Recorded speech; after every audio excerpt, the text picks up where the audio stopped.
their current events. Current events are sick. Those are my favorite thing to talk about. Evergreen content. Let's go. The first one is a giant channel. Is Game Ranks.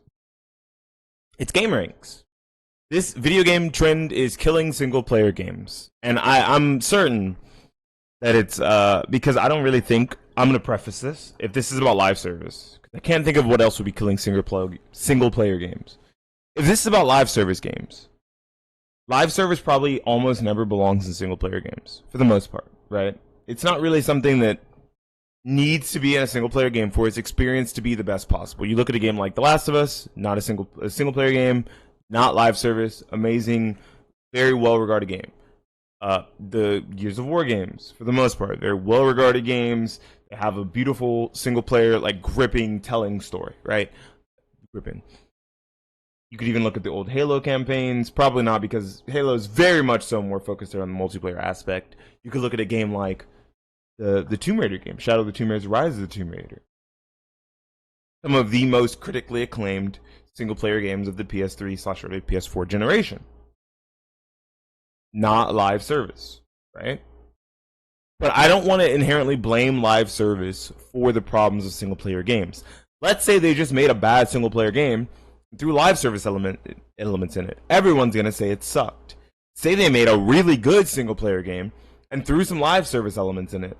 I think it would feel closer to like an MMORPG that you're playing solo, like a solo MMO, or it would feel more like, you know, I think a great example, what up, Creeper? A great example isn't technically Cyberpunk 2077 supposed to be live service? Aren't they going to be doing more updates and frequently patching the game, not just for bugs, like adding new content a lot?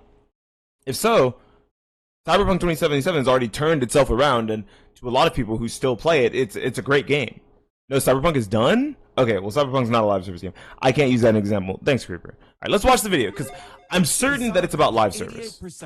Batman Arkham. Is this loud? Is this too loud? No, right? Effect 2, 96%. What do these games have in common? It's not just great Metacritic scores. They're all legendary single-player games made by some of the best developers of their generation. Want to know what else they have in common? Redfall, 56%. Suicide Squad, Kill the Justice League, 60%.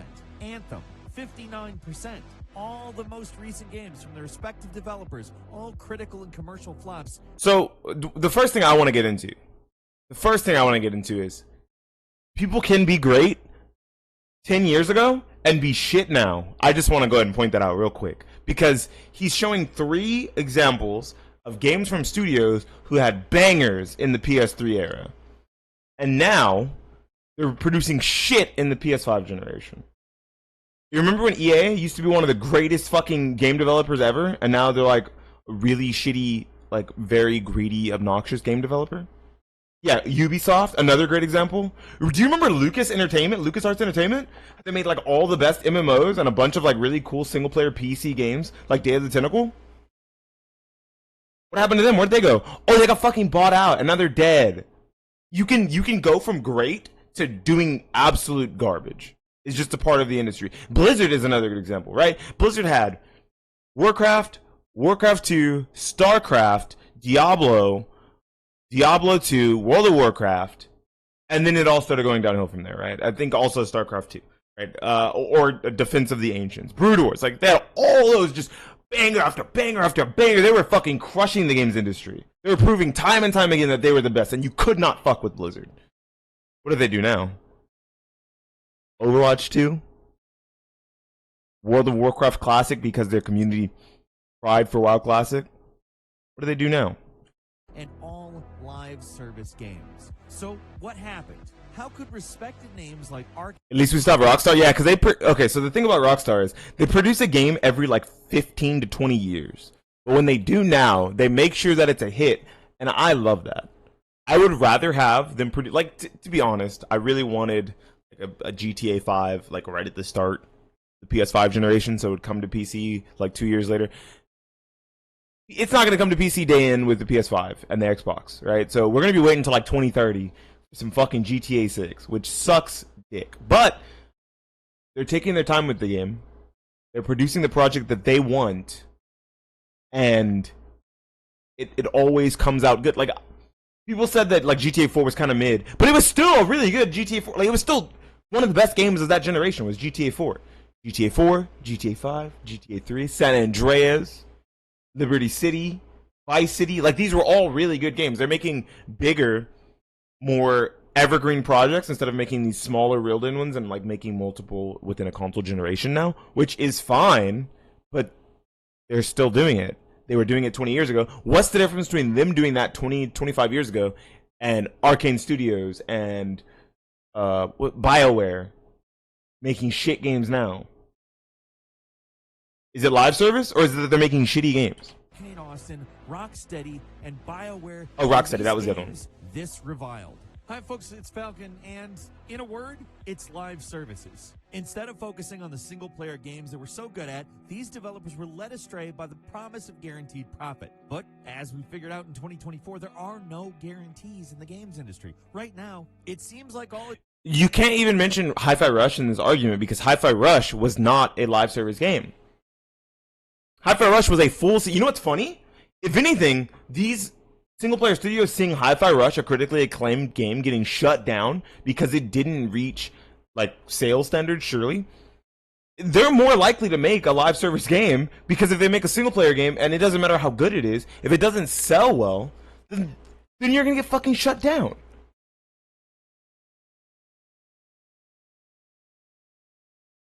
Do that. Accidentally hit mute. They decided to follow a dangerous trend that's killing single-player games, and they're paying for it. And don't get us wrong. At GameRanks, we are definitely frustrated and pissed off at the current state of the industry. Me too. But it's not like we celebrate gleefully once a once great studio's reputation ends up in the dumps. It just I do. Sucks. I loved. No, I do.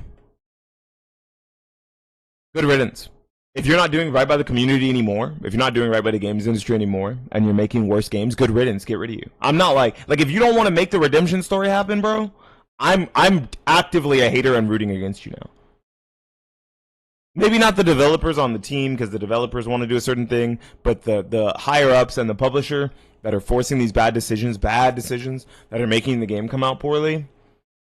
Good riddance. Now, it's harder to say with something like Redfall, because Redfall was riddled with bugs. Redfall was a broken game. I don't think Redfall being live service killed Redfall. Redfall died because Redfall was riddled with bugs and it was fucking ass. And we are in the year 2024. Your game should not be coming out that poorly. I think they took like, I don't know, 6 years to develop it or something. You telling me you couldn't catch those fucking bugs in 6 years? Give up. Literally, nigga, give up. And it feels like there has been a pretty fair amount of these types of videos where we're talking about what's wrong with the game. And yeah, it's easy rage bait, but I don't take joy in tearing stuff down. No, I do. Don't take joy while I'm a hater. In the filth. I do. Yes, I'm a hater. It's sometimes funny to point and laugh, but we are losing great game creators, and I just wish it didn't have to be that way. There's a specter haunting the games industry, a specter called the live service. I don't think it's live service, but sure. We'll listen to it out. And Bean Counter. And can you really blame them? They've seen runaway success. Fortnite is making money because one, Fortnite is free to play, so the barrier to entry is lower. Two, it's a good fucking game. No matter how much you dislike Fortnite, you have to respect the fact that it's kept player bases through the wackiest seasons, the craziest crossovers, the most obnoxious changes in like gaming history for some of the seasons. Fortnite, at its base package, zero build and build, is a good fucking game. That's why it's keeping players. That's why it's making money. With games like Fortnite, which is still absurdly popular. And it's a good fucking game. And the guys at the top of these publishing companies, they all want a slice of that pie. It doesn't matter if it makes sense. They see the other guy's number go up, so they... Apparently this season of Fortnite dropped a shit ton of players. Yeah, it's all about car combat and vehicle combat, and it doesn't feel very intuitive as a solo. It's only really good for like squads, trios, and duos, because you can't shoot your gun and drive the car at the same time. It's not like Twisted Metal, which it should have been. If it was literally just Twisted Metal and you as player one could also control the gun and only had to have player two control the gun if you were playing duos, squads, or trios, it would feel a lot better. This season would be so much better for cars if you could shoot your own gun and lock your vehicle, because enemies can get in your vehicle to force you to drive them really far away from their teammates, or to drive them out into storm to like force them out of the car and then drive away. And if you're shooting your gun, you swap to the second seat so someone can get in your car while you're trying to shoot at someone else and just start driving it. This season's really bad for those reasons. If they tightened those things up and really like focused on the vehicular combat, this season would be great. But that's besides the point, because it doesn't matter how many players this season has dropped, it's still ridiculous. It still has so many players because there's so many other avenues in Fortnite. You can play Rocket Racer, you can play Lego Fortnite, you can play all the creative maps, you can play arenas, right? There's so many other things going on with Fortnite that it doesn't matter. The problem is, all these guys assumed that the pie was infinite, that you'd be able to cut off as many slices as you wanted forever, and it wasn't. There are 8 slices of the industry profits pie: Fortnite, GTA Online, Genshin Impact, and Fortnite is another one. Also Fortnite 2 also. I'm going to mention Fortnite one more time to even that out to six pieces of the pie. Everybody else trying to get those 2 pieces. Let's just call them the scraps for now. Yeah, all these fair. guys didn't account for how that was going to shake out, though. They just saw the big hay bales of money going to Epic and Rockstar and Blizzard, and they're like, I like money. Hey, people who are doing something that Epic, Rockstar, and Blizzard? How's Blizzard making money hand over fist? Those guys are doing, other than WoW. You don't know how to do it.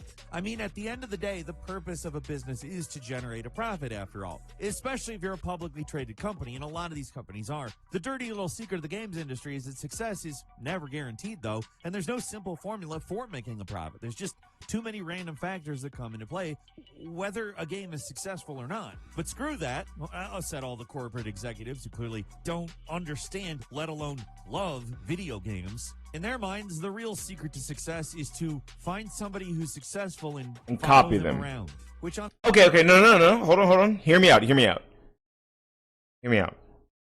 They have a point. You should follow the person who's successful around. Because if you follow the person who's successful around and you follow in their footsteps and they leave big trails of money behind because some people don't like what they're selling, you can make something that they do want. That's slightly different, and take notes, right? And the reason why I say that is because Fortnite originally was supposed to be a survival zombie base building game. If anyone who doesn't know what Save the World is, right? And that's what we're looking at here, because he just mentioned Fortnite so many times. And look, Genshin Impact is on the screen. Okay, so let's take these 2 examples. Fortnite saw H1Z1 and PUBG and then copied their homework. They were like, these games are kind of big, bro. Like, what the fuck? Whoa, these games are, whoa. Oh, we're making a base building survival. I think we could pivot to a battle royale. We should make one of those battle royales, man. Hell yeah. And it worked out for them, and now they're the biggest battle royale on the planet. And there's no contesting that. I don't care how bad of a season we're currently in. There's no contesting that Fortnite is the biggest battle royale on the planet. Genshin Impact saw the success of the team, of the Breath of the Wilds team, and how that game like plays out, and said, "Oh, why don't we just add some roles for anime waifus and like monetize the shit out of it, and just everyone. Oh yeah, everyone's gonna fucking play. Oh, dude, those fucking Westerners love anime waifus. Oh my god, we're gonna make so much fucking money." And they made so much fucking money, right? While the monetization and the customization in PUBG was smaller, more reeled in, more honed, and wasn't the forefront. You just didn't like get splattered with an ad with a crossover as soon as you got into PUBG. You did in Fortnite, motherfuckers. While Breath of the Wild was all about the single player adventure and honing Link specifically, Genshin Impact said, why don't you just hone like fucking 500 characters and pay to do it and get paywalled and you guys spend some money? And it worked. It worked. They copied other people's homework and they were successful. Like, I understand that he's mad that no one wants to be creative and innovative and original anymore. But if you're trying to make money, why would you do that? On an individual basis, like, it's good to learn from people, but when you're a business person, you're just ripping somebody else off. It doesn't quite work the same. It doesn't necessarily drop you gently into success land. And that's just what a lot of companies did, or tried to do. Yeah. EA, Warner Brothers, Activision, Bethesda, Square Enix. Right, like we could talk about every battle royale that's came out, right? We could talk about Warzone, we could talk about Blackout before that. We could talk about Hyperscape, we could talk about Rumbleverse, we could talk about Spellbreak. Most of these, Apex Legends, Most of these were not hits, instant money makers. That's just not how they're going to be. But if you notice, there's some that were. Look at Warzone. Warzone is still very popular. Look at Apex Legends, still very popular. You've still got to make a Blood Hunt, yeah. You've still got to make a good game and a game that will be popular. Because if the game's not popular enough, it won't have enough people trying to spend money in it. Hyperscape was a cool concept, but what really set it apart from Apex Legends? Nothing. And then Apex Legends had actual characters that had personality akin to Overwatch, making them more likable, right? You're not building your own super soldier. You're specking out your Lifeline, or your Gibraltar, or your Seer. Phoenix, they might not have mandated it, but they all wanted their game developer studios to, you know, build some money printing presses. Oh, sorry, I mean games with endless multiplayer elements and lots of microtransactions, which I can't imagine that ever getting old. The important thing to keep in mind is that the games industry wasn't immediately reacting to Fortnite's success. Almost all of these flops were in development well before Fortnite became the biggest thing in town. Live service was a direction the industry was already going in. We can't say live service. Yeah, live service has been a thing for video games for a really long time. Have you guys heard of fucking World of Warcraft? Have you guys heard of RuneScape? EverQuest? EVE Online? Have you guys never heard of MMORPGs? Those are live service games. Live service has been in the industry for a really long time. It just hasn't been a mainstream thing because most gamers long ago were not on PC, they were on consoles. There was no way to continually patch games and to drop new content and monetize the game in a way where you have to pay monthly or tri-monthly or yearly. There was no way to do that. Because I bet you anything, if there was a way to do that on console in the year 2000, it would have been getting done. Everybody wanted that big hit, and when games like Fortnite and GTA Online started dominating the space and publishers started posting record profits, that really accelerated people's plans. To anyone in the know, it sounds insane for a company like Arcane Austin, most famous for their work on Prey, still underrated to this day, to do that. Like Bethesda going, hey, Arcane Austin, we own you, and what we want from you is live service games. But you can build a good, immersive, single-player game with a live service element. You just built a shit game. That's not an excuse. You clearly make immersive sims and do it in a highly specific way that is both critically and commercially well received. And then Microsoft buys them, and Redfall just tanks hard because it... Redfall was in development for 6 fucking years. And it had game-breaking bugs. Do not use Redfall as an example. Redfall. Because that's not what killed Redfall. That's not what killed Redfall. Redfall died because it was a shit game. It was bad. People got jobs at Arcane Austin because they liked that kind of game. Because Arcane Austin was famous for it. So everybody at Arcane Austin was really enthusiastic about that kind of game. And yet, in 2018, the same year Fortnite was really taking off. 2018. It came out in 2024, which means it was probably done in 2023, right? If I'm not mistaken, it came out this year. So it was in development for 5 years. 5 years, and you couldn't iron out basic bugs that any other developer would have seen because you were too focused on the live service element. There's no way the entire team at some point was working on the live service element and no one could fucking QA test. There's no fucking way. And if you were, that's complacency on the team's end. Because I don't care what a higher up tells me. If I know that I need to bug test something, I'm bug testing something. Hey, you guys need to work on the live service stuff. All right. Hey, Greg, you, Jenna, Jim, and Michael, you guys start working on the live service stuff. Drop some designs, draft up some cool weapon skins and stuff like that. I'm going to go run into walls 500 times and make sure I don't sink through the fucking floor. All right, you guys, 5 of y'all on that, just me on QA, right? But if you're not getting it done at all, then this is what happens. Arcane started work on Redfall, an online-only open-world cooperative shooter. It's easy to just point at ZeniMax or Bethesda and say they forced Arcane into making a bad game. And for the most part... Bethesda games don't have QA teams at all? It's not Bethesda. Bethesda is the publisher. It is Arcane Austin. It's not Bethesda. Bethesda is the publisher. I need you to get that through your head. The game development studio, the game devs have to spread themselves right because the publisher does not give a fuck about them. The publisher gives a fuck about making money. The game devs are supposed to give a fuck about making a good product. It's a trickle-down effect. You have to blame both parties. People just always want to blame the publisher. But in instances like this, where there's a bunch of shit wrong with the game, tell me that's not the game developer's fault, not the publisher's.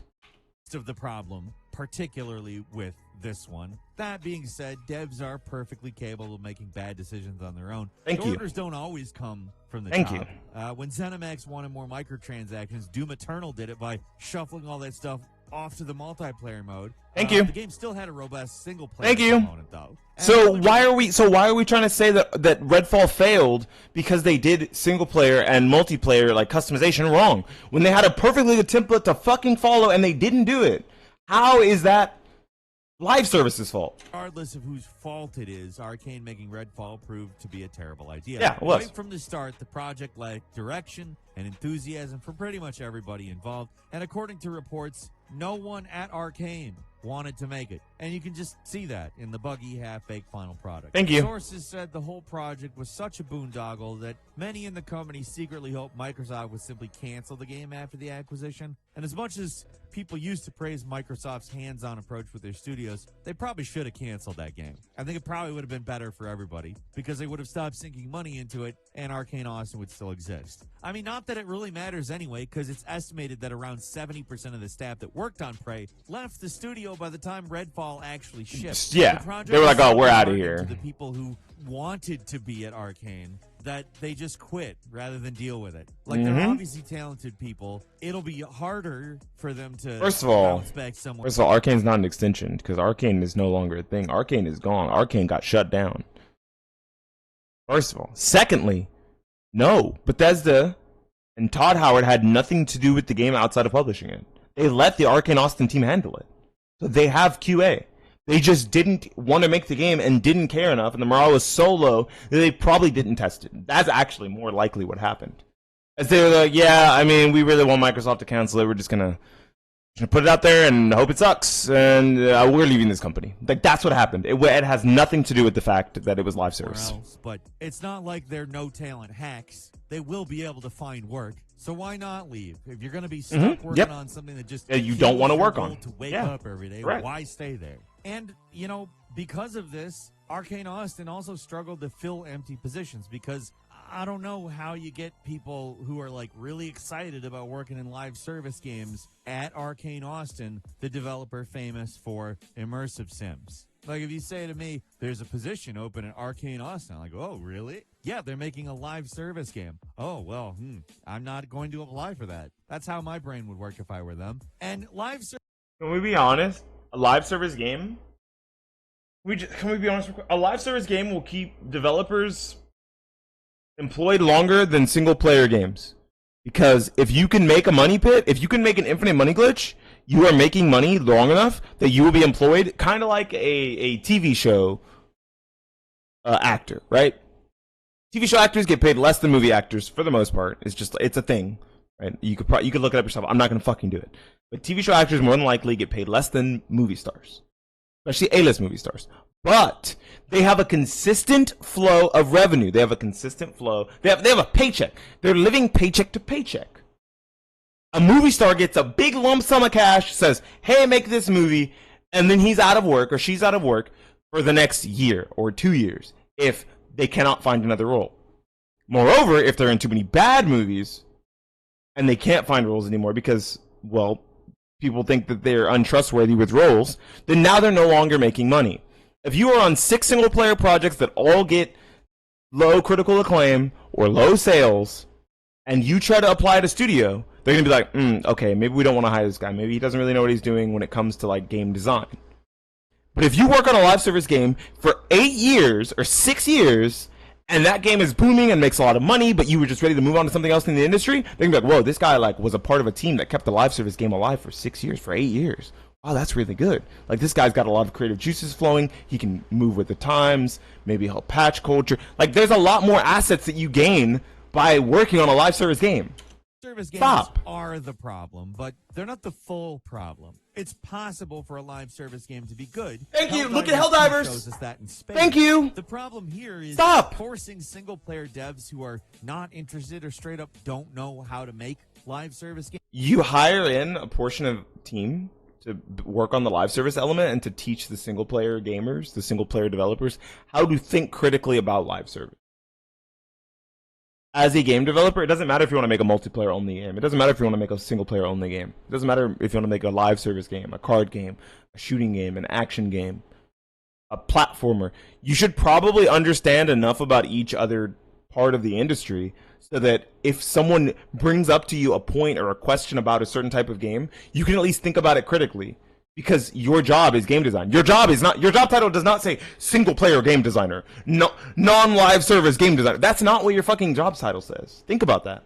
Like, think about all the things that make the full industry move, because your style of game one day might not be the big seller, the thing that's going to keep your job secure.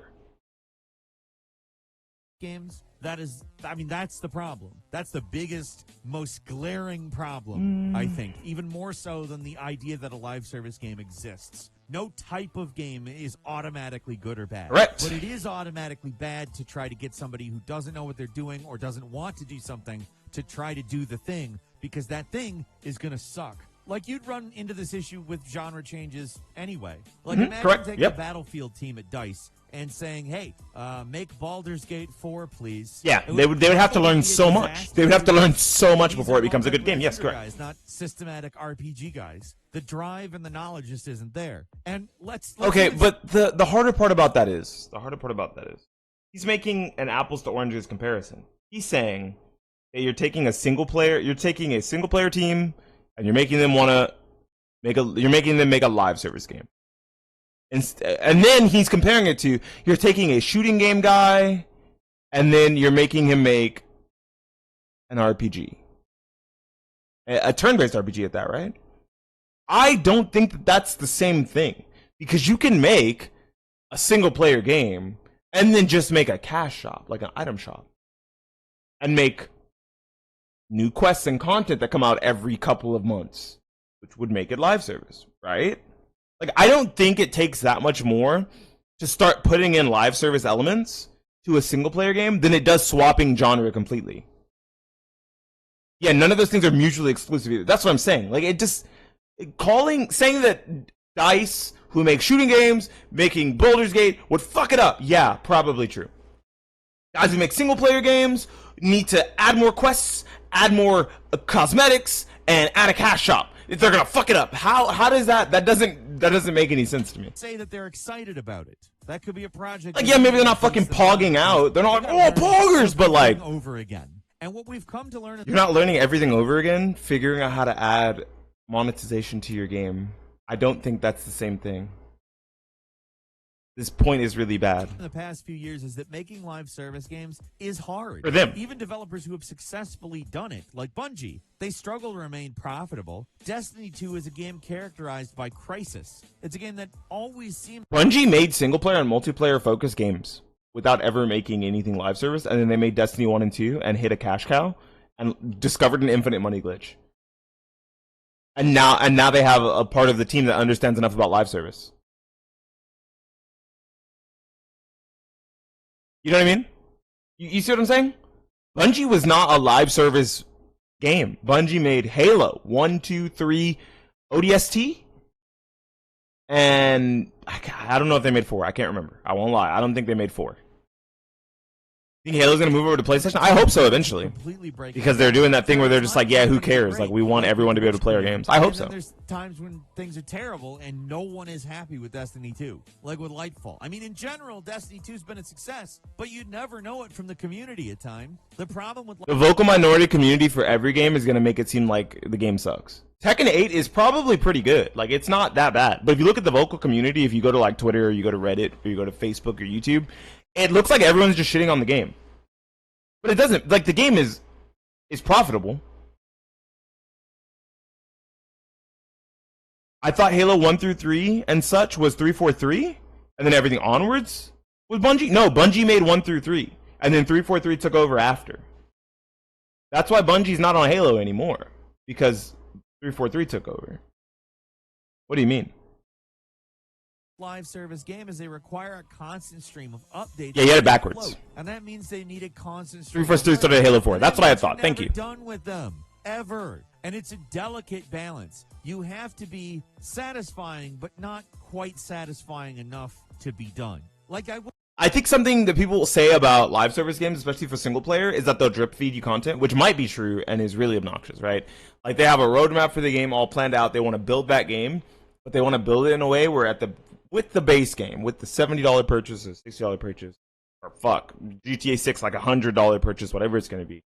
You're satisfied enough with the base package. You're not full though. You're still just a little hungry. So now they can like sprinkle breadcrumbs or like, I guess, M&Ms. Ooh, piece of candy. Ooh, piece of candy. They can sprinkle one out every couple months and you'll just keep grabbing the piece of candy and putting it in your mouth, right? And then you get to the end of that roadmap season, they're like, that'll be $88, please. And you're like, oh fuck, I ate that many M&Ms? That was pretty satisfying. Let me pay the $88. All I ate was M&Ms though. Like, I need some chips now. Like, and they're like, oh, well, here's a Dorito. Here's a Cool Ranch Dorito. Here's a spicy barbecue Dorito. And they just keep putting them out over and over. And people say that leads to like a drip feeding of content, especially for single player games. While it can, we don't know. You can never know that truly a game was designed around quests that were supposed to be in the game on launch, but were moved to live service and later patches. It doesn't feel that way with a game that has DLCs like Remnant 2, right? Remnant 2's DLCs were both reused worlds, if I'm not mistaken. So I have no doubt in my mind that they didn't have those made before the game launched. Because it's even reused worlds, right? They're just like, oh fuck, we'll just reuse the world. We'll like throw something in there and then make a new story real quick, and boom, there we go. Haha, we got something, which is good. I have no problem with that. But because we have the stigma and the mindset that we're getting drip fed content, we're more angry and jaded about live service. So we probably don't need to be. Just enjoy the game as it is. And if you paid $70 for that game and you're like, this $70 purchase was worth it, then shut the fuck up and either don't buy the next DLC or buy it because you think it'll also be worth it because this studio hasn't done you wrong yet. We'll go ahead and say this. That's not automatically bad. Generally, it turns out bad, but I'll again point to Helldivers 2. They get it right. Mm-hmm. It's worth continuing to play it on an ongoing basis because it is just satisfying enough to not be satisfying, but be satisfying. I know that sounds ridiculous, but I know what he means. That is an extremely difficult balancing act. A dance with many delicate steps, one in which a single mistake could send the dancer flying, landing right on their face. And that allegory took the extent of my dancing knowledge. You're welcome. Like, take Anthem. It's another example of a game where BioWare just didn't understand how to make a live service game. Flat out. It was a loot game where nobody was allowed to mention Destiny 2 during development. BioWare was so desperate to avoid comparisons to other games, but instead of doing something unique, it just meant that the game fell in the same pitfalls that other developers had run into. And they needed to kind of copy Destiny's homework a little bit. Because if they had copied Destiny's homework, at least on the monetization end, they would have figured out that they were doing something wrong. Basic it's okay, I guess, whatever. Decision problems pop up because, quote, old-style AAA multiplayer game sensibilities tend to fly in the face of the realities of live service. So they couldn't adapt to the industry.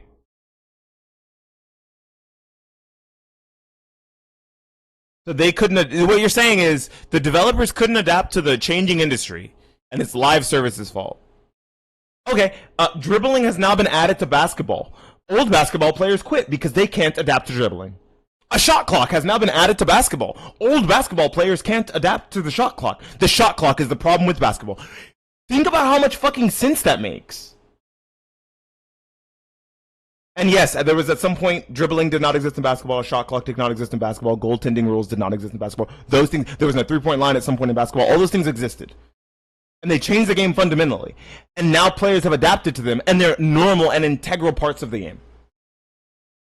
Games. Anthem, The Avengers, Suicide Squad, the Justice League, all of these. They just made bad games. Like single-player games with a level of fidelity, which is fine for a single campaign with a beginning, middle, and end. But I think that the campaign for Kill the Justice League sucked. Forever. Either these games end up feeling hollow and incomplete from the start, with developers cutting content from the main game, Skull and Bones, slowly sprinkling it out in content updates, or the live service aspect just barely exists, with the game going months on end without updates. either direction can kill a community. And another thing that a lot of these developers failed to take into account was the community aspect. For a live service, What's your game to problem? thrive, it needs an Quiet down. engaged community.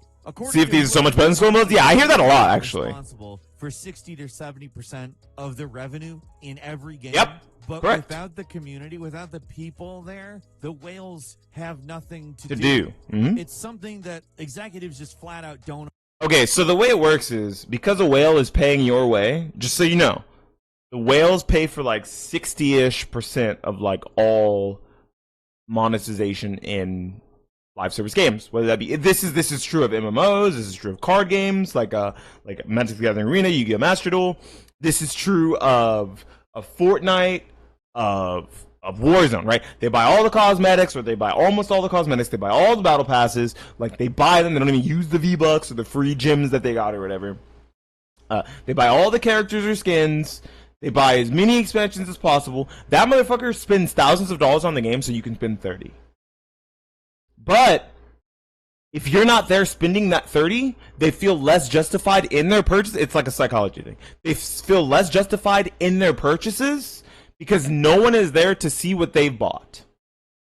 Fashion RuneScape would not exist if there was not people to drip contest against, okay? If you weren't flexing against someone, there would be no reason to buy the new mount in World of Warcraft or the new cape, the new gilded cape in RuneScape. There would be no reason to buy these things because you would have no one to flex on. You would have no one to be like, you're poor, you spent 300, bitch, I spent 300,000. There would be no one to, you know, that's kind of where the whales come from. Which is weird, but sure. Like, just cater to the whales. Give them exactly what they want and screw everyone else. It leads to decisions that can be very political. It's a balancing act. You can absolutely do a balancing act of catering to whales and not catering to whales. There's a bunch of like very cheap skins in Fortnite that don't cost a lot, that are pretty nice looking, and they're okay. And then there's like the almost 3,000 V-Bucks skins that are fucking $30, by the way. But they're like way cooler and like more lavish, and they come with the backpack and the back bling, and they come with the gun wrap, and you can cater to both. Just learn how to do it. Look at Fortnite. For fuck's sake, shut up. Builds a community because no one wants anything to do with it except for a very specific type of person. Yeah. Who might Hey, be pig. I mean, based on yeah. the appeasement of their sensibilities. That's a highly specific example of the community problem that these developers have, but it goes out to be much more broad. Think about the other pie, the player, their time and their money. Finding a player who loves a game long enough to play it endlessly is one thing. Convincing them to play a few at once, that's tough. Yeah, I said this a while back in one of my YouTube videos. This is going to be a long YouTube video. I'm just going to put this whole thing on YouTube. I'm not editing shit. I said this in one of my YouTube videos recently, or maybe it was a couple months ago. I said live service games and gaming in general is not competing with your time with just other video games, and especially not just other video games of the same genre. Like, whenever fighting game players talk about, like, oh, fighting games are so niche, like, look, we have all these beautiful fighting games, like, why don't people play them? Because you're not just competing for your time and money and attention with fighting games. You're also competing against Fortnite, against Apex Legends, against Magic the Gathering Arenas, against Hearthstones, against GTA Onlines, against Destiny 2s, against Diablo 4s, against Overwatches. That's what fighting games are competing against. Step your fucking game up. Put on your big boy boots, pick yourself up by the bootstraps, stop complaining, and make games that more people want to fucking play. And, even more so, do I want to play this game that I'm going to have to slog my way through for 2 hours, or do I want to sit on the couch, watch a movie with my significant other, with my cat, my dog, with my daughter or son, my niece, my nephew? Do I want to spend quality time with my family, watching a movie on Netflix or Hulu or Disney Plus, or do I want to be upset about a video game? That is another thing that you have to ask yourself. You're competing, like live service games especially, they make competition for video games so much steeper because everything is competing with, not just for your money anymore, if it's free to play, it's competing for your time, which is valuable. We all have obligations. I thought I broke something. Jobs, school, family, hygiene, physical. Oh yeah, you also gotta take showers and shit. You're competing with the shower. Remember to shower, countries. please. There's a lot of different cheeses. I've probably had 9 of them. There is a lot to experience in life, and some of it you have to do. Some of it is optional, but it all takes time. You can't Can't exactly mainline Destiny or World of Warcraft and Warframe and Fortnite and play Diablo's new season and be a productive member of society all at once. Like, it's not going to happen. I'm sure some of you are going to say that you can. Dude. You can't. You can't. I was streaming Don't try to do on that. battery It'll power. This probably laptop kill is you. juiced. Like, we talk about crunch in game development, but what about on the consumer end? They're asking us to do crunch, except for they want us to pay them. Correct. The reality of life is that adding another live service to your plate is a tough Yep, sell. correct. Especially if that game releases as a mess or doesn't have like a good content roadmap or, you know, any of the many live service products. So, what you mean to say, because it says this trend is killing single-player games, and he said it's live service. What you mean to say is bad live service is killing single-player games. I bet if you took the live service team of Fortnite or the live service team of Apex Legends or Call of Duty, Warzone, right, or Destiny 2, and you gave them a single-player project that needed live service, they would fucking kill it. They would crush it. They would destroy it because they know how to do live service. Hire people that know how to do live service, or hire a consultant or multiple consultants to teach your team about live service so that they can have that skill for the future. Don't blame live service. Blame people not understanding how to adapt to a changing genre.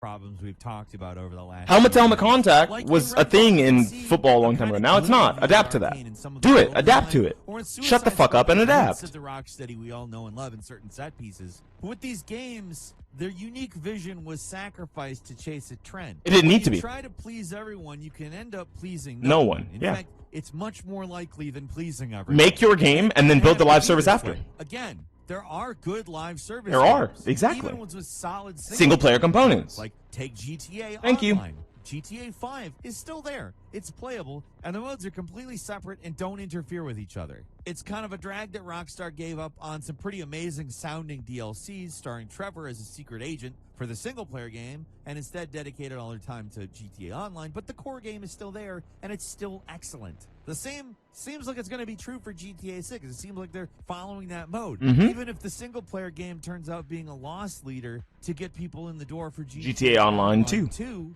or whatever they want to call it, the fact is GTA 6 is going to be GTA 6. But all these devs had to go live service on their most recent games, and all to their ruin. Arcane Austin was closed. BioWare has been mostly silent, other than releasing a few concept art compilations doubling as trailers since 2019, and they lost a lot of their key figures. We don't know what's going to happen to Rocksteady after the failure of Suicide Squad, but that game was specifically called out as a failure by Warner Brothers Discovery, and it's unlikely that the planned content for the game is going to all come out, and who knows where they're going to be in a year. Other studios have suffered too. Platinum's reputation was damaged after the abysmal Babylon's Fall. I just assume that there's some kind of contractual obligation with that travesty because it makes no sense whatsoever. Yeah, Kamiya stopped working at Platinum, but that doesn't mean every single person with the sensibilities left. In fact, I'd wager there are a lot more people there that understand how to make games. What the hell got them involved in Babylon's Fall? Every time we bring that one up, I'm just beyond frustrated with it. But I'll say this, out of the primarily single-player studios that made a live service push, Naughty Dog is probably the one that got out unscathed because they did the sensible thing. They separated. And just canned The Last of Us Factions 2. It still cost the studio years of wasted time that And could be money. better spent focusing on what they're good at. But at least they're not stuck supporting a game they have no ability to keep running for years on end. That's the real issue with live service games. They're very risky propositions. Even when they're being made by developers who know exactly what they're doing, there's a good chance the game will fail, not find an audience, or just burn up too much money. So what chance does a developer with no experience with these types of games have? Like, they're trying to get by on The developers who have experience making live service games didn't always have experience making live service games. Epic Games did not make anything live service before Fortnite. The team behind Titanfall and Titanfall 2 did not make anything live service before Apex Legends. Just be better. goodwill from their previous game. And I don't want to hear this self-affirmation bullshit of, oh man, you know, you weren't there, like you weren't the lucky one, you didn't get picked. Like if you just got picked, if you did it earlier or whatever, you would have been the top dog. I don't like that mentality. And the reason why is because I could say, man, dude, why don't I get views like Kai Cenat? Or why don't I get views like Gideon on YouTube? Is it Gideon? His name's Gideon, right? Why don't I get views like Pokimane? Well, what is your content?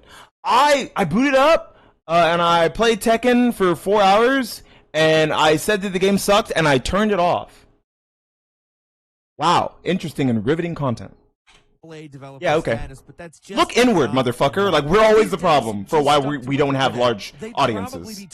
Look inward. Would it be all the profit? No. But again, there is a specter haunting the games industry. And when you can't get all the profit, it's just not good enough for some publishers and studio heads. Ultimately, the mindless... I don't know if I've ever heard of that game, Best Spy? Baspy? Is the real problem here. And you could ask anyone but a studio head. Yeah, I have like one of $20 to my name till next Friday. I'm cooked. Anyone else. I'm so broke. Any other person, they'll tell you maybe we should have a plan.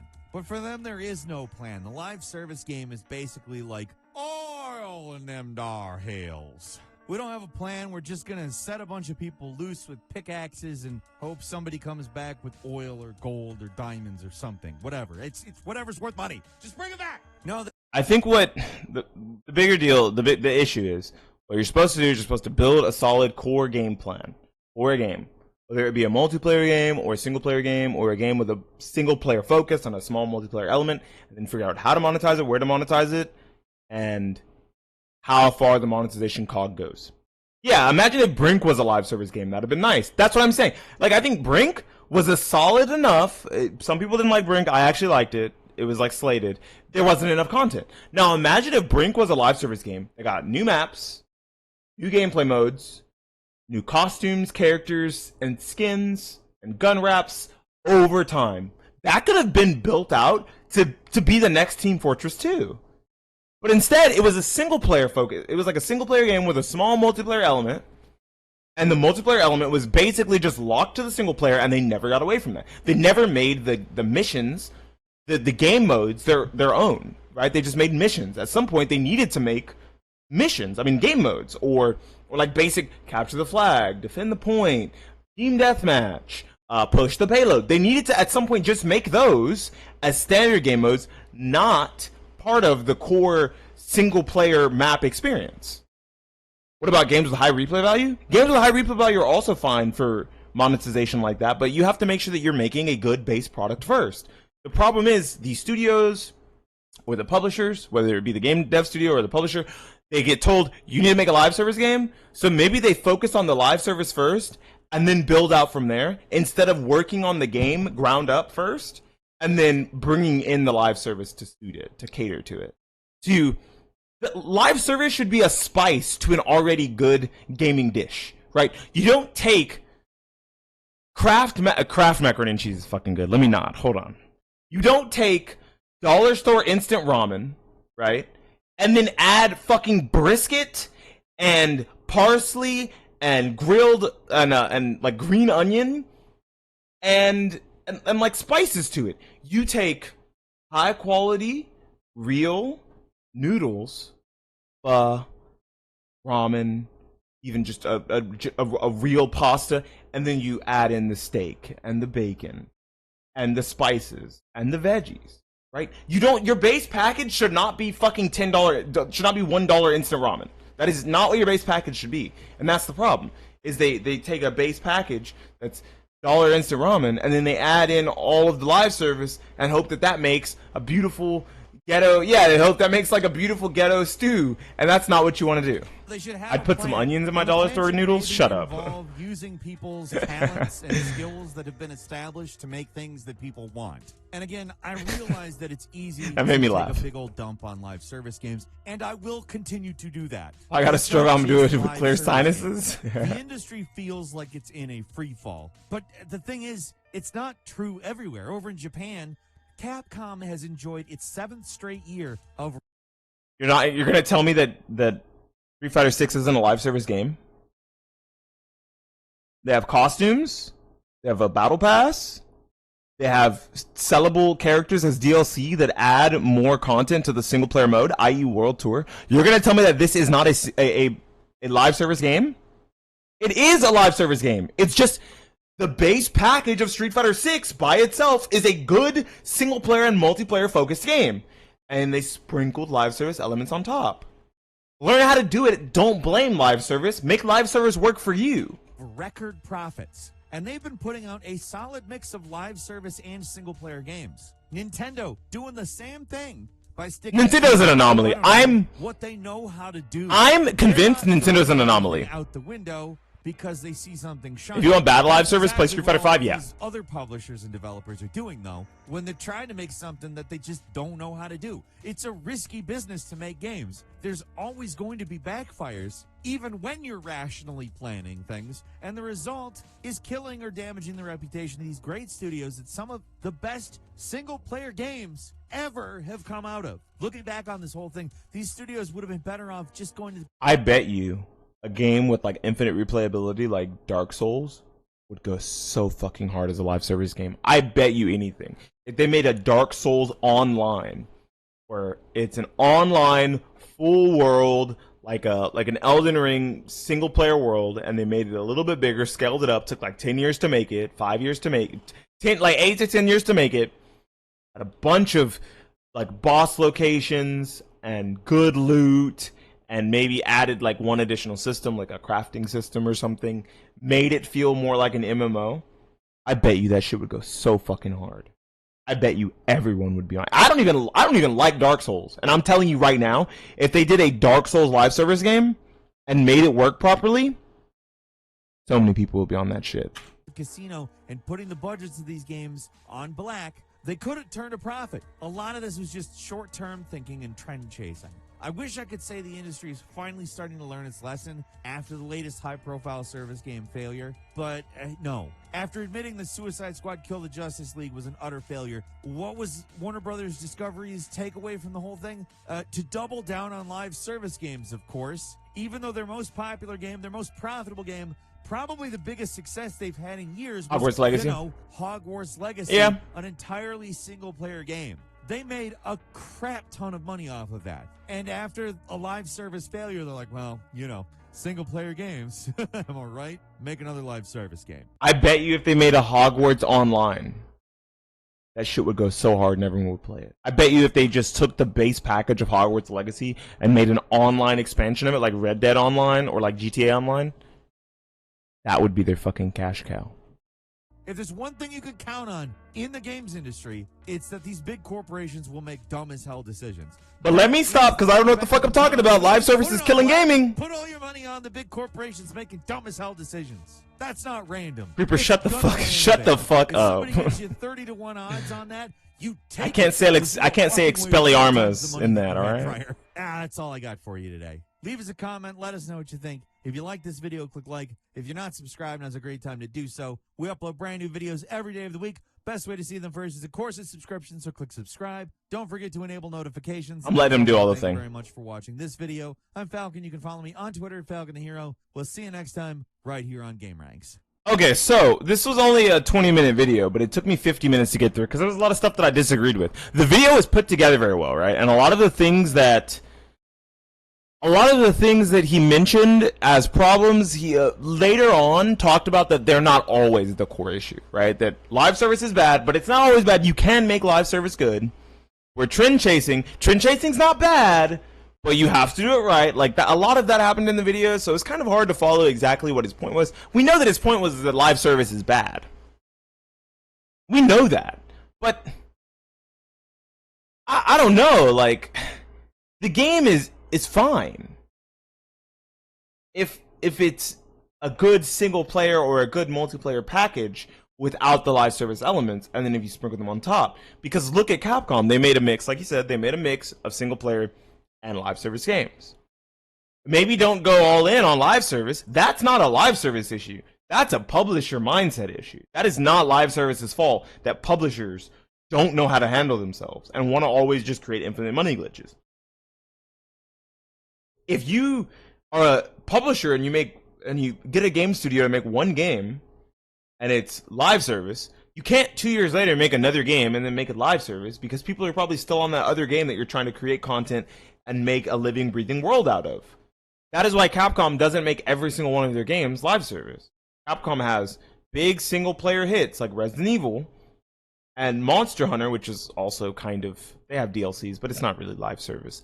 And then they have their games that they're trying to monetize for a long time, like a Street Fighter. There's a delicate balance. But that delicate balance doesn't mean that live service is the problem. It means that mindsets are the problem. Get your brain out of the gutter and stop trying to create infinite money. And for people who like this video and like are in the comment section saying, yeah, fuck live service, get your brain out of the gutter and realize that live service and free-to-play games might be one of the best things for the industry when it comes to gaming as a whole and more people being able to enjoy video games. It's just about doing it right. Cough, EA cough. Yeah, so real. But for the most part, I enjoyed the video. It was put together very well. And I don't have to tell you to go subscribe to GameRanks. They're fucking huge. I think they have like 7 million subscribers or something. I'm subscribed to GameRanks, and I rarely check out their videos myself.